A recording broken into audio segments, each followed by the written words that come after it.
So I've been around these populations for a long time, and I could feel even as a kid that the relationship between the military and the people of America was really special. Post Gulf War, it was parades and like I remember yellow ribbons being on everything, right, Mhm. during the Gulf War. And on when I deployed to Iraq, we have NATO, and so you have your partners, and you talk to people from other countries. And I remember one time one of the NATO guys was like, "You're so lucky. You guys get tax-free money when you deploy." And I was like, "What?" I was like, "You guys don't?" And they're like, "No." And I Googled it, and at the time we were the only country that gave tax-free pay to our Right. folks. And that was the beginning for me of getting that perspective of really understanding how much the American people, at least at the time, loved and Yeah. appreciated their military. And when you looked at the polls, the military was the most trusted institution Mm. out of all of them at the time.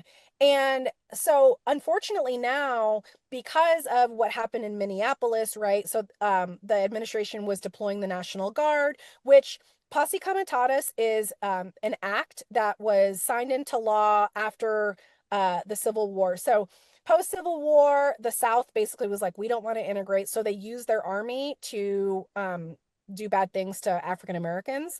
And so, the Posse Comitatus Act said, you cannot use your military for law enforcement functions. They are national security, so like protecting the country, not dealing with crimes within the country, right?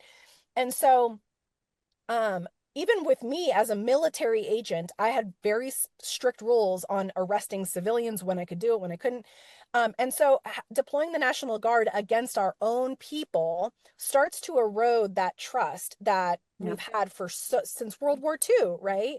And that's the part that breaks my heart the most, because we are really special, and I'm so thankful for that relationship that we have with our people.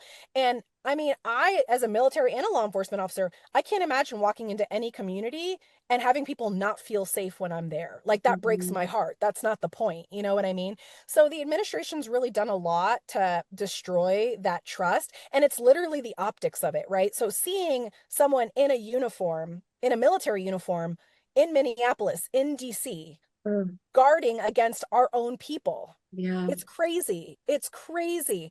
And so on the flip side, I think your other question had to do with Pete Hegseth. oh yeah, Petey. I retired in February specifically so I could say whatever I wanted, and Petey can't put me in jail. Mm. Um, so he is, how do I describe this? I mean, the vast majority of veterans don't respect him. He's completely unqualified for the job, first of Yeah. all.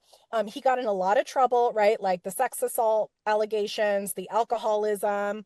Um, I will tell you that, I was a senior Pentagon bodyguard, so I Yeah. know lots of bodyguards, and Mhm. including the Secretary of Defense's team. He has a whole like makeup like setup in his office. Ugh. So the Secretary of Defense has gender affirming care So while he's alpha. kicking out trans people from the military. Oh, it's No. hilarious. Yes. Yes. It's hilarious. Oh So my so God. You it's know, he like, is always like so greased up and like has his hair just Pancaked. perfect. Yeah. It is so interesting how these, you know, big, strong, alpha males who are like always talking about how big and bad they are, and we need to get everybody, skinny and Well, get everybody ripped in the gut in the military, no fatties, yeah, stuff like that. he still thinks he's a Fox News host because when you're going to Fox News every day, they're putting you in that makeup chair, they're getting you camera ready, and Mhm. he's never transitioned from that mindset. That's all he is, that's all he will ever be. yep, yep, yep.